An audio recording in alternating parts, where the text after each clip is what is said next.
Bismillahirrahmanirrahim. Assalamualaikum warahmatullahi wabarakatuh. Saya sudah memeriksa skripsi yang kamu buat, dan setelah saya periksa ada beberapa hal yang perlu diperbaiki ya. Pertama, kata proposal ini dibuang saja, diganti ya, dibuang ya, tinggal sisakan hanya kata skripsi. Karena kan sekarang sudah kamu menulis skripsi bukan proposal. Jadi kata proposal ini dibuang saja. Berikutnya,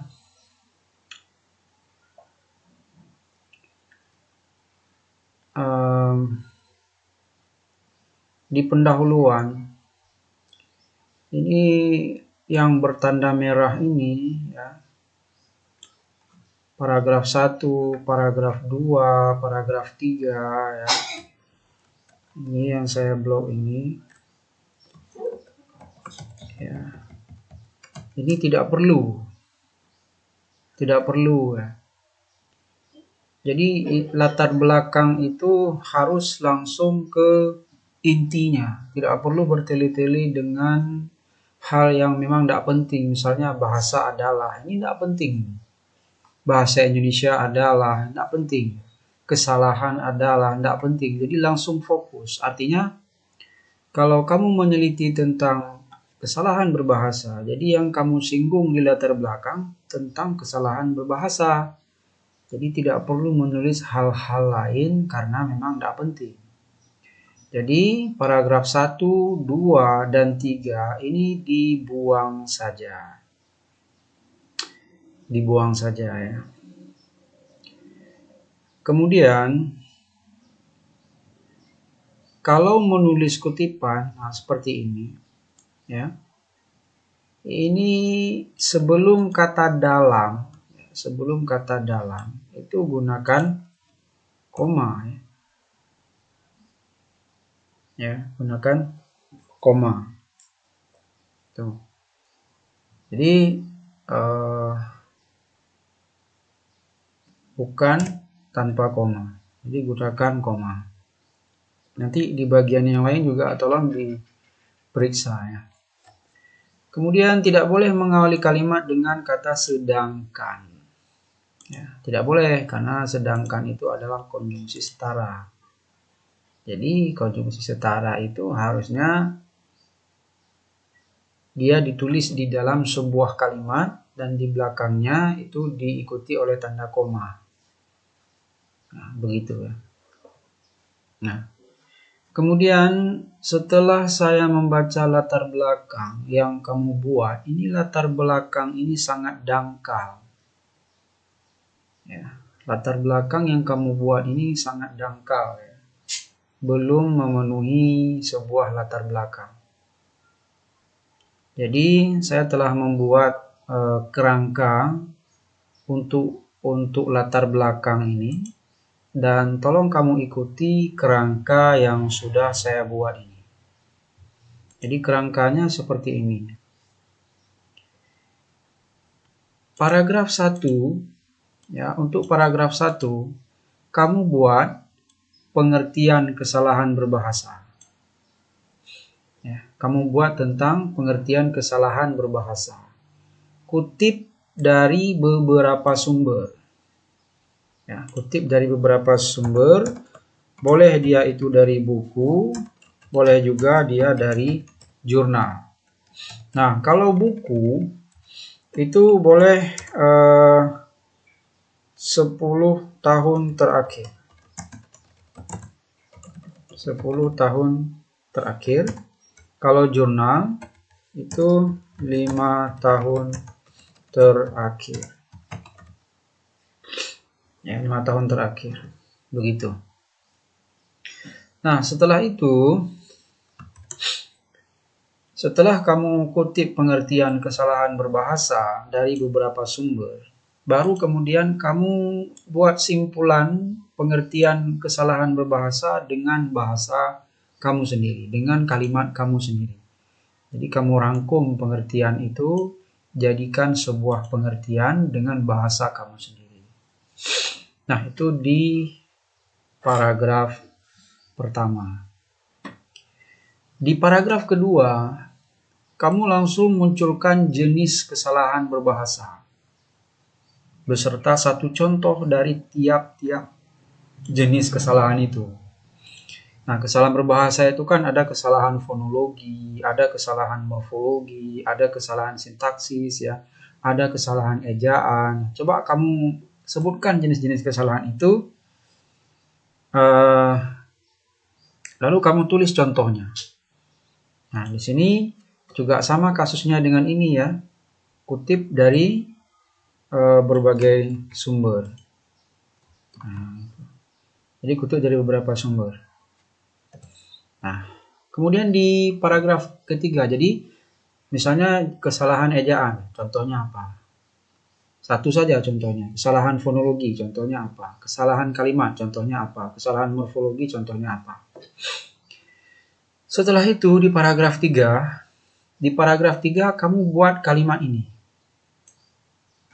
Ini ya, seperti yang sudah saya tulis ini. Kamu tulis saja persis seperti ini. Penelitian ini mengkaji tentang. Nah, selanjutnya titik-titik ini kamu isi dengan ini. Nah, judul yang kamu buat ini. Atau isi dengan, ya, karena rumusan masalahnya hanya satu, berarti ini ya. Ya, berarti ini kamu isi ini rumusan masalahnya ini. Mana tadi? Ini ya. Nah, kesalahan. Jadi tujuan apa? Jadi penelitian ini mengkaji tentang, nah, kamu masukkan ini, kesalahan berbahasa pada latar belakang skripsi mahasiswa pendidikan bahasa Indonesia Universitas Maliko Saleh. Jadi ini mulai dari sini sampai kemari itu kamu copy, kamu pindahkan ke sini. Jadi di sini kamu isi di sini. Sisanya biarkan seperti ini. Kamu buat persis seperti yang sudah saya ketik ini.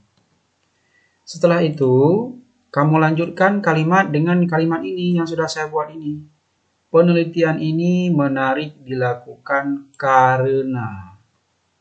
Apa menariknya penelitian ini? Nah, di sini di latar belakang ini kamu sudah menyebutkan, ya, sudah menyebutkannya. Mana ya? Ini. Nah, ini ya. Kamu sudah menyebutkannya ini. Nah, nanti yang ini sampai kemari ya. Ya, sampai ke sini. Nah, kamu pindahkan berarti di sini, kamu isi di sini. Nah, penelitian ini menarik dilakukan karena, nah, nanti bahasanya kamu sesuaikan. Nah, mungkin lanjutannya karena ditemukan adanya kesalahan berbahasa pada skripsi pada latar belakang yang ditulis oleh mahasiswa pendidikan bahasa Indonesia Universitas Maliko Saleh. Bahasa yang mereka gunakan dalam penulisan tugas akhir atau skripsi, terutama di bagian latar belakang, masih sering dianggap sepele dan seterusnya. Sesuaikan, bahasanya disesuaikan ya. Saya tidak mungkin menjelaskan. Intinya kamu munculkan, ini kan bagian yang menariknya, berarti kamu pindahkan di sini. Pindahkan kemari, isi di sini, tentu dengan penyesuaian bahasa. Nah, setelah itu, alasan itu kamu perkuat dengan teori dari buku atau jurnal. Alasan kamu ini perkuat dengan teori. Jadi, teori ini harus ada hubungan dengan alasan, supaya alasan kamu makin kuat. Nah, kalau misalnya kamu ada beberapa alasan yang menyebabkan penelitian ini menarik dilakukan, maka redaksinya adalah, ini kalau ada beberapa alasannya. Jadi redaksinya, penelitian ini menarik dilakukan karena beberapa alasan berikut. Nah, berarti pertama. Nah, kamu jelaskan. Kedua. Itu juga kedua dan seterusnya. Nah, itu. Tapi tetap masing-masing alasan ini harus diperkuat oleh teori. Tapi kalau memang hanya satu alasannya, maka buat seperti tadi. Karena buat seperti tadi yang sudah saya arahkan. Nah, setelah itu baru kamu buat di paragraf 4. Paragraf 4. Penelitian terdahulu dan relevansinya. Nah, ini yang sudah kamu buat. Mana ini ya. Nah, ini saya tidak lihat dulu bahasanya, saya lihat dulu strukturnya dulu, susunannya. Jadi, kamu buat ini, masukkan yang ini. Nah, ini saya belum cek ya, apakah penelitian terdahulu yang kamu buat ini sudah benar dari segi bahasanya. Intinya ini kamu masukkan dulu. Sampai kemari. Ya. Nah, sudah? Setelah itu, susun berdasarkan tahun terlama. Jadi berdasarkan tahun terlama kamu susun. Misalnya ini kan 2017. Kemudian ini 2020. Jadi harusnya 2017 dulu, baru kemudian 2020. Nah, harusnya seperti itu ya. Nah, begitu ya. Nah, sudah, selanjutnya sisanya yang ini, ya ini tidak perlu lagi, ini kamu buang saja, tidak perlu lagi, jadi ini dihapus. Oke ya. Selanjutnya, ketika masuk ke rumusan masalah, antara paragraf di atas dan paragraf dan subtopik, itu jangan rapat seperti ini, jangan 2 spasi, tapi kamu enter sekali. Jadi ada jarak 2 spasi. Jadi antara yang di atas dan di bawah itu ada jarak 2 spasi. Dan skripsi ini setahu saya ini harus diketik 2 spasi. Ya, 2 spasi. Saya tidak tahu kamu berapa. Coba saya cek yang berapa spasi. Ya, berapa spasi yang kamu buat. Double. Oh ya, oke. Double. Sudah benar ya. Sudah benar. 2 spasi. Nah, jadi antara paragraf ini dan rumusan masalah itu harus ada spasi lagi. Jadi jangan seperti ini. Ya. Nah, ini dengan ini kan dia tidak berjarak, dia harus berjarak begini. Berlaku untuk yang ini juga. Harus berjarak seperti ini. Oke, seperti itu ya, paham ya? Selanjutnya,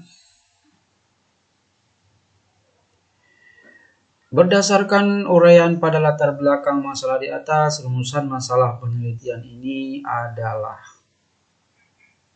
Nah, rumusan masalah penelitian ini adalah. Bagaimanakah kesalahan berbahasa pada latar belakang skripsi mahasiswa pendidikan bahasa Indonesia Universitas Malikus Saleh? Nah, ini kan terlalu luas ya. Jadi kamu batasi kesalahannya.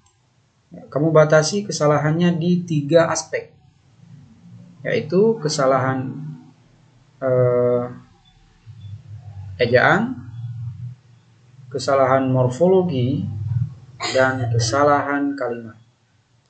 Nah, karena dibatasi pada 3 aspek, maka kamu tambahkan redaksi kalimatnya seperti ini. Karena banyaknya jenis kesalahan berbahasa dalam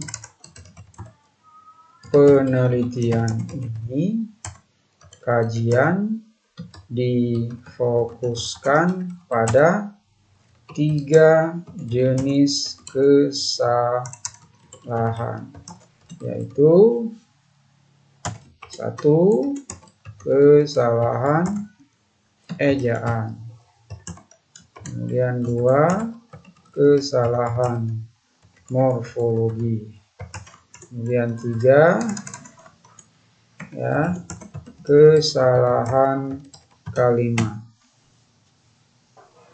Nah, begitu. Jadi kamu batasi seperti itu. Kamu buat saja kalimat yang sudah saya buat ini. Tidak perlu pikirkan kalimat yang lain. Kalimat ini kamu buat, yang ini yang sudah saya buat ini kamu buat di skripsi kamu seperti ini ya. Nah,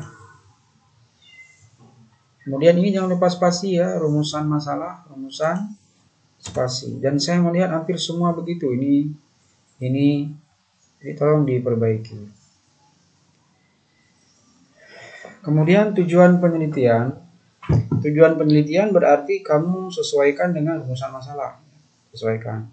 Kemudian tidak perlu yang ingin dicapai dalam penelitian ini, tidak perlu. Langsung saja berdasarkan rumusan masalah di atas, tujuan penelitian ini adalah. Tidak perlu yang ingin dicapai. Jadi ini buang saja, langsung tujuan penelitian ini adalah. Kemudian ini jangan lupa di spasi lagi. Dibagi manfaat penelitian ini menjadi teoretis dan praktis. Kamu bagi manfaat penelitian ini menjadi manfaat teoretis dan praktis. Dan berikutnya satu lagi, 15 definisi operasional. Definisi operasional ya, itu harus ada. Nah, jadi kamu buat satu lagi definisi operasional. Nah, definisi operasional ini terkait dengan definisi variabel yang ada di judul kamu ini. Variabel yang ada di judul kamu ini berarti kamu masukkan ke sini. Ya, definisinya ke sini ya. Nah, ini di sini nanti. Coba kamu lihatlah contoh-contoh skripsi teman-teman kamu yang sudah selesai kuliah. Nah, definisi di sini yang kamu masukkan adalah definisi dalam penelitian ini, bukan definisi yang kamu kutip dari buku. Saya rasa itu saja dulu. Silakan diperbaiki dulu latar belakang.